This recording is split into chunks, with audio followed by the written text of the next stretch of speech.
plate layers were inspecting the tracks on the main line. They checked the rails for signs of wear and replaced ballast where needed. It was imperative the engines whistled to tell the men to clear the line.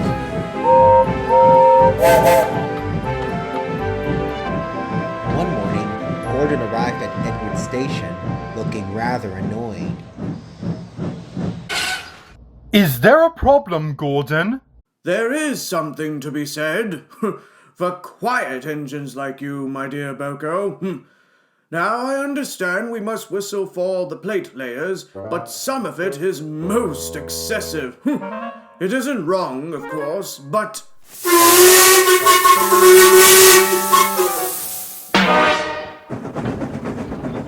Gordon's speech was interrupted by a booming whistle in the distance. It grew longer and louder, and soon Murdoch shrieked out of the way! Out of the way! I rest my case. What is next? An episode of our television series where an engine would be deaf listening to his own wonky whistle? Oh, I shouldn't predict it.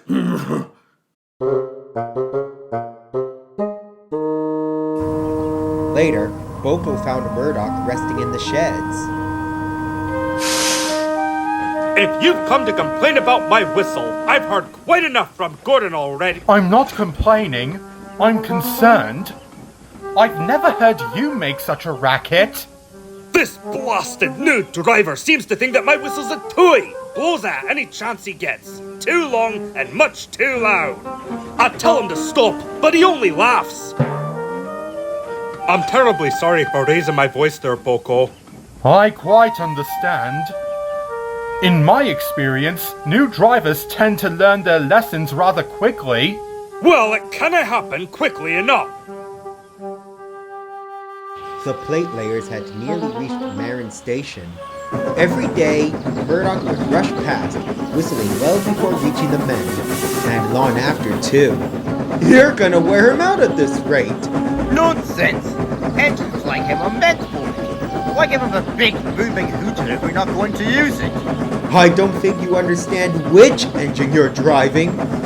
He'll never want to whistle again after you're through with him. The fireman was right.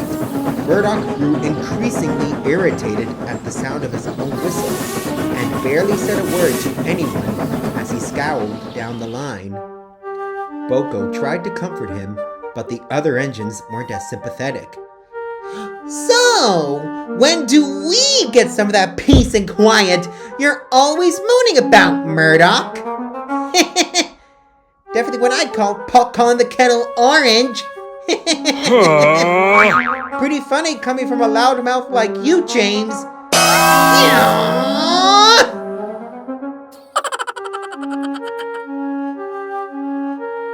One morning, mist shrouded the island, and a light rain made the rails damp.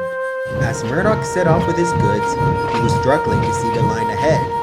All too often, his focus was broken by his own whistle. Will you stop that? This journey will be hard enough without you making that awful racket. Have to let people know we're coming, especially in this mist, don't we? They soon approached Edward's station. Murdoch knew what came next. Gordon's Hill, and a hard climb. Boko was nearby and tried to hoot a friendly hello. Of course, it was swallowed by the sound of Murdoch's own whistle. He charged at the hill, puffing and snorting until he reached the top. Murdoch braced himself for what would come next, but there was no whistle. Oh, I'm glad you're seeing sense, but this is the one time we have to whistle. I can't. Something's jammed. Murdoch went pale. The plate layers were just down the line. The driver pulled the whistle chain with all his might, but still no sound came. I really hate using my voice, but I've got no choice now. Look out! Look out! The plate layers were startled. They saw the silhouette of an engine and jumped clear just in time.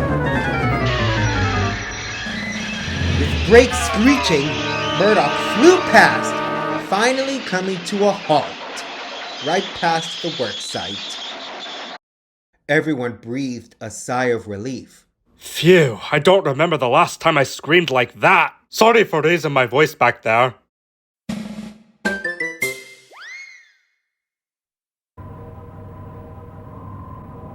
Boko soon arrived to help, with Sir Topham Hatt on board, and he did not look very happy. Murdoch's crew followed suit, with the temporary driver looking as white as a ghost. I'd say the lesson has been learned. Boko winked as he saw the Fat Controller talking severely to the driver. I shan't repeat all what he said, but it wasn't all that polite. Many drivers do many incompetent things before in the past, but this is one of the many things that takes the cake. You of all men should know.